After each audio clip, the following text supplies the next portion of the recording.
So we've looked at calculating stationary points, also called turning points, of a curve and their nature.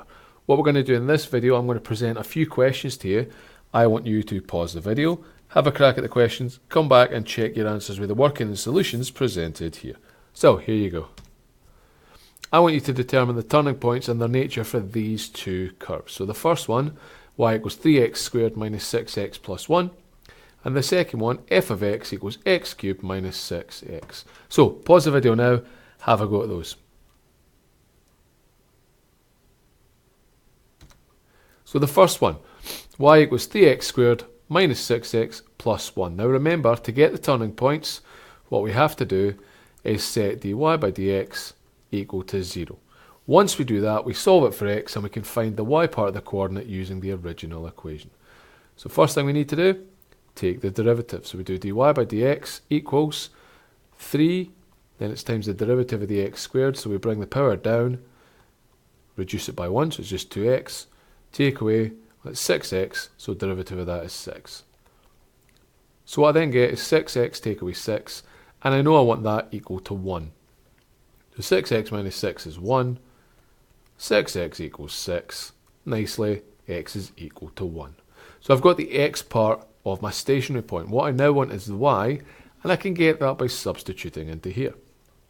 So I know in this case y equals 3 times 1 squared, take away 6 times 1 plus 1. So 3 times 1 squared, so that's 3 minus 6 plus 1. 3 minus 6 is negative 3. Add on the 1 to that, you get a value of negative 2. So I know the y part of my coordinate is negative 2, which gives me a full stationary point of 1, negative 2. Now I need to determine the nature of that, and that's where we use our table of values.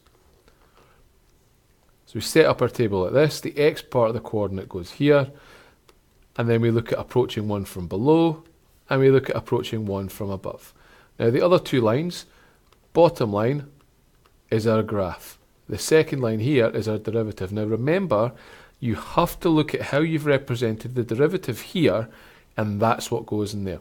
So in this case it's dy by dx, so here I put it as dy by dx. Now if these were different variables, so let's imagine it was representing t and s, and you did dt by ds, that's what you would put here.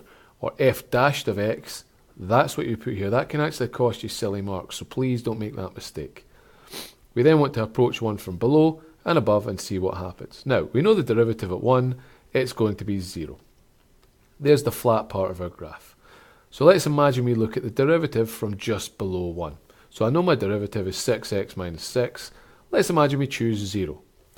So 6 times 0 is 0. Take away 6 gives me negative 6. So it's going to be a negative value at that point. What that means is the graph's coming down. My rate of change is negative, it's a negative slope, the graph is coming down that way. Then imagine I go above it, so imagine I go up to 2.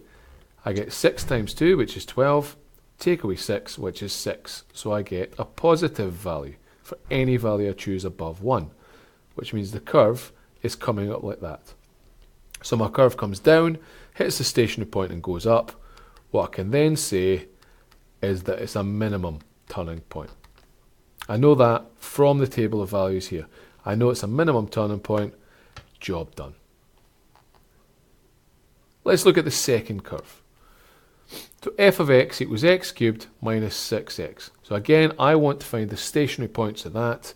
First thing I have to do is take my derivative f dashed of x. Derivative of x cubed, bring it down, reduce the power by 1, gives me 3x squared, and then that becomes take away 6. Now in order to solve this, what I know I want to do is set it equal to 0. Take out a common factor of 3 and I get x squared minus 2 equals 0.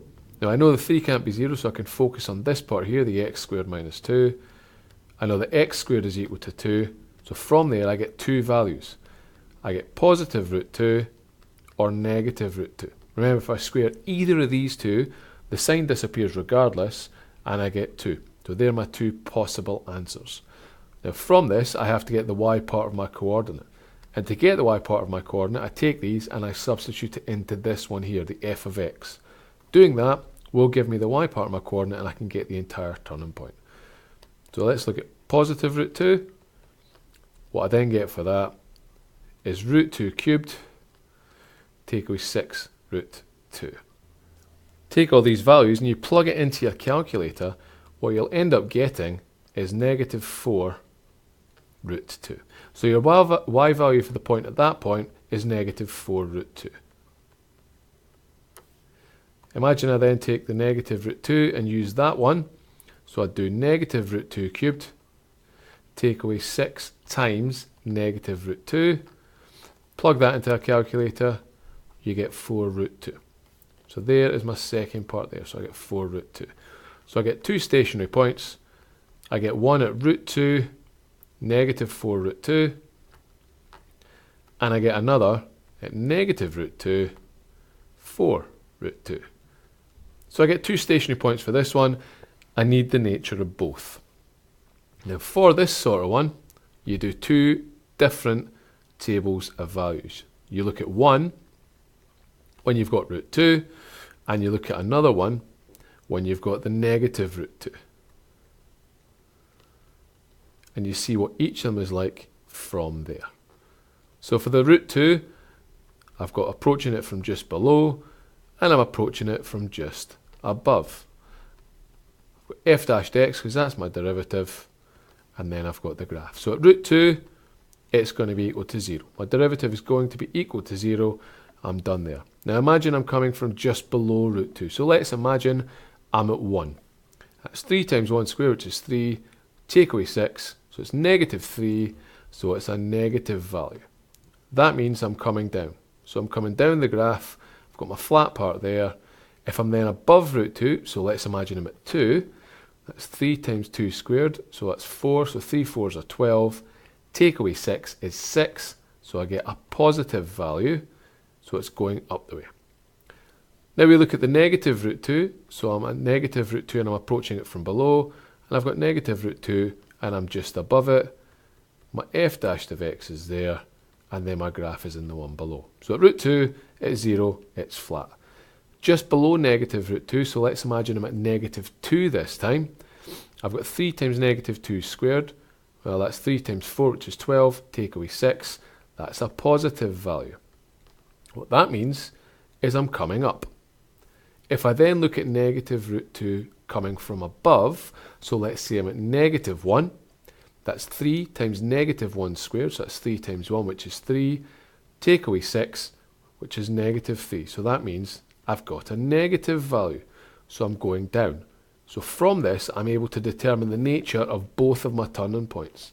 The turning point with root 2 is the x value. Well, that's going down, hitting it and going back up. So that's a minimum turning point. And the one with negative root 2 as my value comes up, hits it and goes back down. That's our maximum turning point. We need to be able to tell the difference between these straight away, and that's fairly straightforward looking at these sketches from the nature table. We have to be able to use these effectively. We have to be able to use these properly, looking at the nature of the curve and look at the nature and the behaviour just below and just above the point we're interested in. One key thing I will tell you, just be very, very careful for any discontinuities that can arrive in the graph. Make sure you know where these occur and you can spot them straight away so you don't make a mistake.